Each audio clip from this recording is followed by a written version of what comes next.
Good, sir. And then we have another member as well, new member, Mark Emmerich. He couldn't make it this second, but we'll catch him the next meeting. So the first order of business we're going to have is to discuss, review, and potentially approve the minutes from the August 9th, 2023 meeting. Are there any corrections that need to be made to the minutes? I move the acceptance of the minutes. Motion to accept the minutes, is there a second? Second. Second as well. All those in favor say aye. Aye. All those opposed, no. The minutes are adopted. I'll now recognize Treasurer Walther to present the Treasury report. Thank you, Chairman Hudson, and members of the board. Our investment team follows the board's investment policy guidelines for management of the Treasury portfolio. As the state's bank, we focus on safety first, liquidity second, and then third, the return on the investment or the yield. Today, I'm pleased to announce that the Treasury had another positive quarter of earnings. We received income of over $86 million for the quarter, with returns well over 3% in a portfolio size of a little over $11 billion. The money market trust fund produced a 5.37% return on all the state and local government agencies who participate in that fund. As you're aware, interest rates have been rising. Our investment team has been taking advantage of the higher rates to achieve these reported earnings. With the turmoil taking place in the Middle East, some have wondered if we invest in Israel bonds. Are they in our portfolio? The answer is yes, they are. We currently have $47 million in Israel bonds holdings in our portfolio, and we are considering some initial purchase of bonds. I agree with the sentiment shared by many of my fellow state treasurers and financial officers. Investing in Israel bonds is a testament to our longstanding belief in Israel's resiliency and the value it brings to the global economy. At this time, I would like to allow our investment team to drill down a little deeper into the quarter's numbers, and so I turn the meeting over to Mr. Stephen Kilgore. Stephen? So you have some slides in front of you, and they go over the first few slides, the results of our earnings of the past quarter, short-term investments. On the second slide, totaling $29.1 million, long-term investments $56.9 million, and then the allocation by type of bonds in the fourth slide there in that circle. Largest sector being mortgage-backed securities. So if we start at the detail, then on page 4, it shows the top of page 4 show results for the last 2 completed calendar years. Book yield of less than 1% in 2021 increased to 1.726% for 2022. Cash flows as a ratio to book values were increasing on the newly purchased bonds.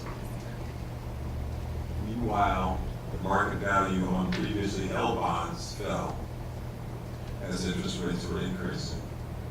The next section shows the most recently completed fiscal year with a quarterly breakdown. That's quarter by quarter in that next section. And then we have the subtotals below that for the last fiscal year. And then the next section shows the most recent fiscal year at the bottom row. Quarter 1 net income on an accrued income basis totaled $90.5 million. It's represented mainly by coupon income of $79.5 million, less $0.6 million in realized capital loss, and plus $11.6 million for the net accretion versus amortization. In ratio terms, the book return increased to 3.279% for this last quarter, as annualized from July through September. Total return was negative 1.432%, which was more favorable than the negative 2.069% experienced by our benchmark index. Those results are not annualized. Those are for those last 3 months as a total. Book return remains above 3% for the new fiscal year. So We exceeded the prior target range of 3.2 to 3.3% for this last fiscal year.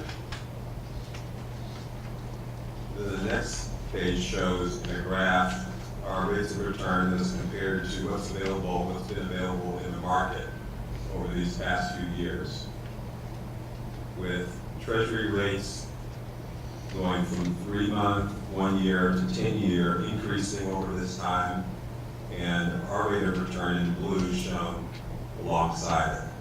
So as the market offers higher interest rates, we're able to reinvest our monies as they mature and earn higher yields. Next, the investment team will go over some more detail on where we stand now and where we see us going in the future. As Stephen mentioned, we had outstanding results for the quarter. The team purchased over $600 million for the quarter in long-term portfolio. That had an average return of 5.22. It seems $600 million seems like a lot of money, but compared to a year ago's quarter, we're down by 28%. That's primarily due to the fact we had a lot of volatility in the month of September. And at the end of August, all the way through the month of September, we made no purchase in the long-term bond portfolio. And the goal was, during that time period, is to build our cash reserves and add to our liquidity profile. Liquidity comprises about 20% of the portfolio, $11 billion. On that asset, earnings on that particular segment is over 5.25%. That really helps us on our income returns on a quarterly basis. Rates have moved up very, very rapidly, as everybody's read about and heard about. To give you an example, 2 years ago, we were buying bonds with a coupon rate of 1%. Our most recent purchases are 6%, and then they go to 7%. We don't know. But it has afforded us an opportunity to really take advantage of as we reinvest. And an example is that we earned 95% more in returns this quarter versus the previous year, 82% more in earnings versus the previous year. So the portfolio is structured to perform well, and as you can see on this last slide, it gives you kind of a credit and duration profile to let you know that we have a conservatively managed portfolio. We're prepared for any market moves that will not impact our liquidity or our income. So that's what we strive to do. We're very proud of our performance this quarter, and we feel like the portfolio is in good shape to perform in the future. And with that, I'll turn it over to Robert Manning, let him give you an update on rates and macroeconomic outlook. Thanks, Steve. Morning, Chairman Hudson, Treasurer Walter, members of the board. Staff, can we just turn the mics down just a little bit? Maybe that could help us with this. Stephen's mic still on? Yeah, it's on, but I wonder if it's not clear or not. Yeah.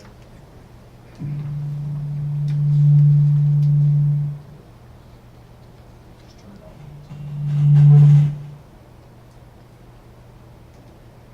That's better. Try that. With your consent, I will be setting a new target rate of return value for the second quarter fiscal year 24. Since our last meeting, we have witnessed a significant increase in bond yields with an emphasis on the long end of the yield curve. 10-year yields have risen approximately 90 basis points over the 10-week period, now sitting at 4.9%, their highest level going back to June 2007. Robert, once you just go and turn the mic off. Let's switch seats. Stephen, move yours down. I would say switch. Let's just switch it. Let's try to See get if that helps. Pretty sure it's on. Yes.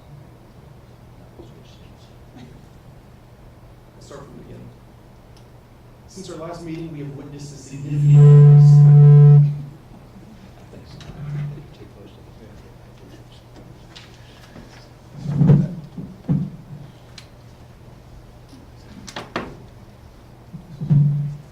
Third time.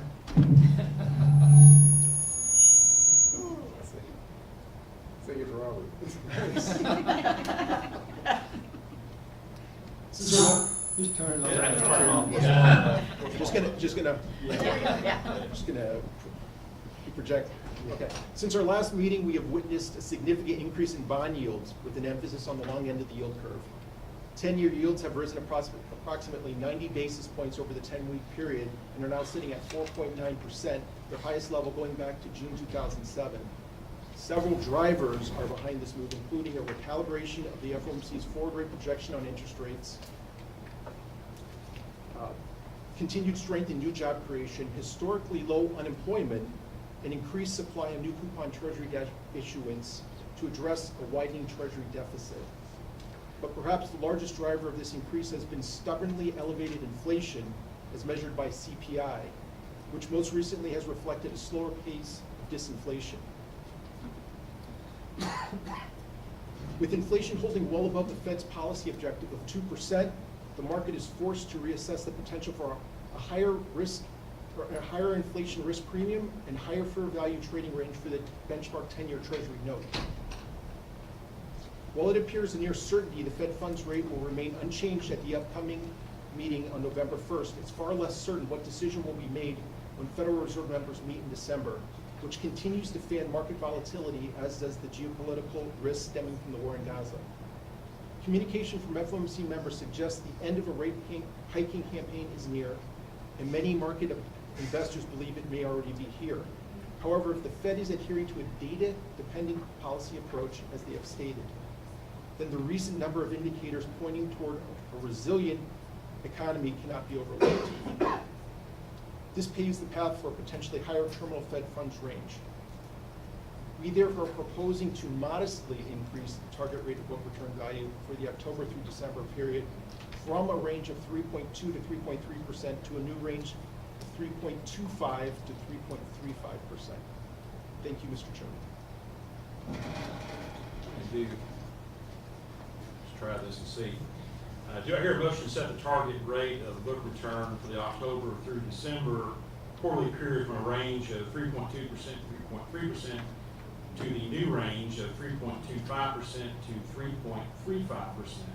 Is there such a motion? Motion. There a second? Second. Motion and second to set the new range at 3.25% to 3.35%. Is there any discussion? Seeing none, all those in favor say aye. Aye. All those opposed, no. The motion carries. And do I hear a motion to approve the Treasury report? So moved. Have a motion to approve. Is there a second? Second. Second. All those in favor say aye. Aye. All those opposed, motion carries. Now, I would just commend the treasurer and his team for the consideration of looking at the Israeli bonds and expanding that potentially the portfolio, subject also obviously to customary due diligence matters on that. But the treasurer properly commended for considering. Thank you. Moving on, we'll now turn to the presentation of the new broker by Mr. Ron. Thank you, Chairman Sexton.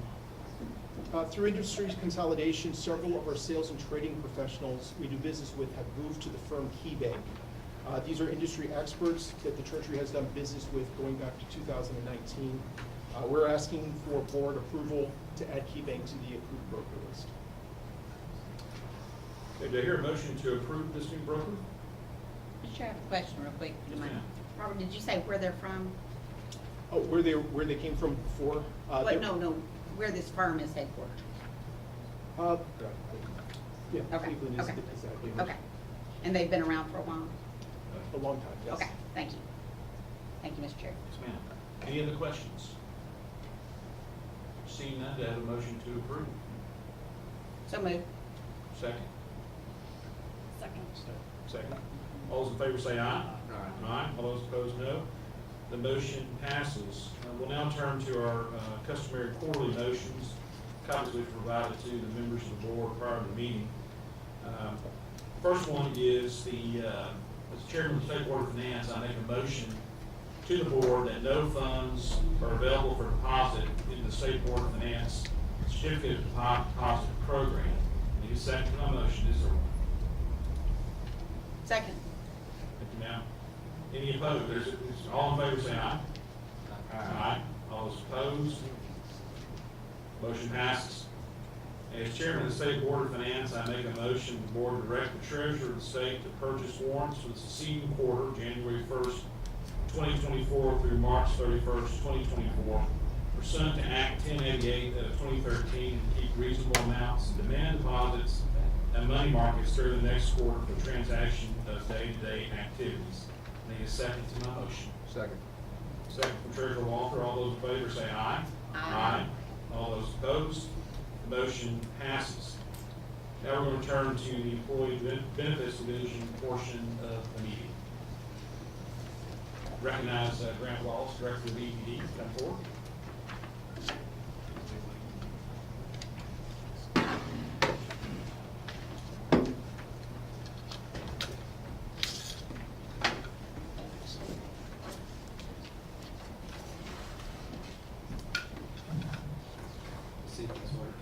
Is that good? I think you sound okay.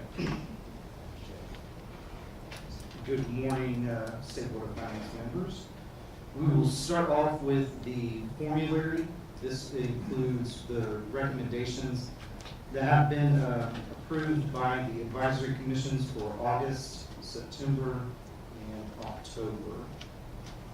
On this, you'll see that we moved more towards the Navitas Signature Select recommendation.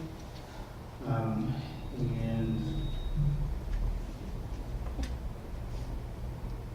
you'll see that most of everything EBRX has reviewed, and those are the final recommendations you'll see in that fourth column. There's just a handful that were not covered when you look at the October list. And with that, I'd be glad to answer any questions. Are there any questions for Mr. Wallace? If not, do I hear a motion to approve the formula recommendations report? Motion, is there a second? Second. Any discussion? If not, all in favor say aye. Aye. All opposed? None. Motion carries. Now moving on to the Navitas amendment, is that right? Right, so this is the amendment that have been discussed quite a few times for our pharmacy benefit manager services. This amendment, we went through and cleaned up and provided more context and put a little flesh on the bone, so to speak, around some terms and conditions, outlined some definitions a little bit better than what they were through the RFP and the BAFO, or best and final offer. This amendment lays on top of the RFP and the best and final offer. So it supplements. It's not something that undoes anything in those. Those are still the underlying governing documents. One thing I do want to highlight on here is the addition of the language around data security and confidentiality.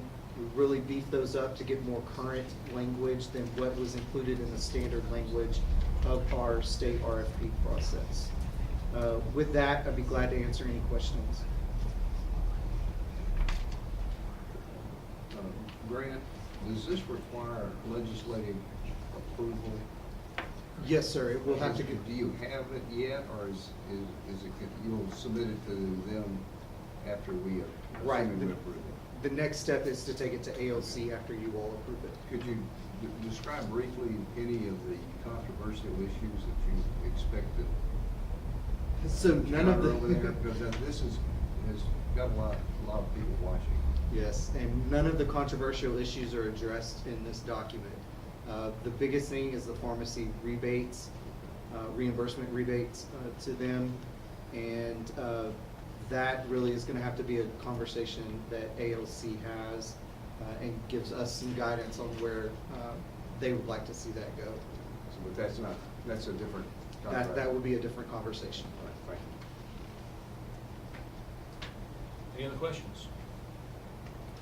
I think just only comment I probably would have is that, for future references, it might be helpful for the board to have a cover sheet that goes with the proposed amendment that just gives us the bullets.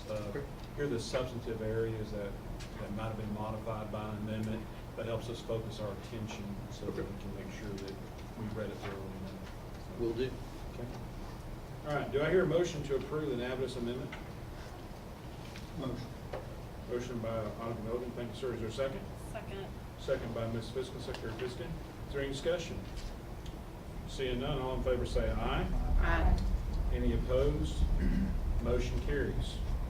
Now proceed to the financial update. Yeah, and I just wanted to include the latest financial report from Milliman, our actuary, on the plan, just so that you all had that for reference. You'll see that our reserves are still projected to be at a healthy balance for both ASE and PSE for the end of 2023. Everything seems to be going in line as we projected for the start of the year. And there hasn't really been anything of concern from the financial side of things. So wanted to have the board just aware of that and have that for your reference. Treasurer Walker. You know, we analyze this on a regular basis, and my question is, are you finding that you're exceeding your expectations, and so it continues to look good longer as time goes on? Does that make sense? Yes, we're on a good path for the future and financial stability within the plan.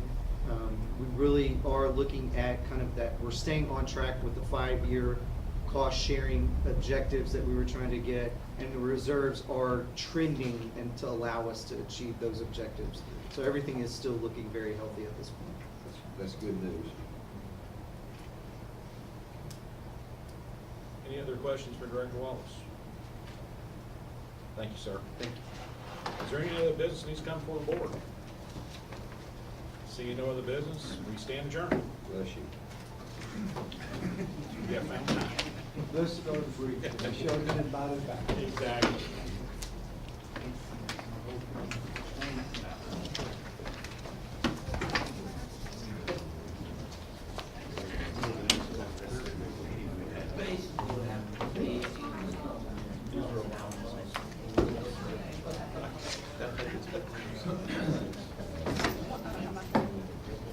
I use it all the time. Like, we can later.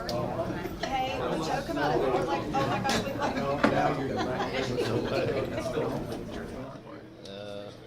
So I would think, you know.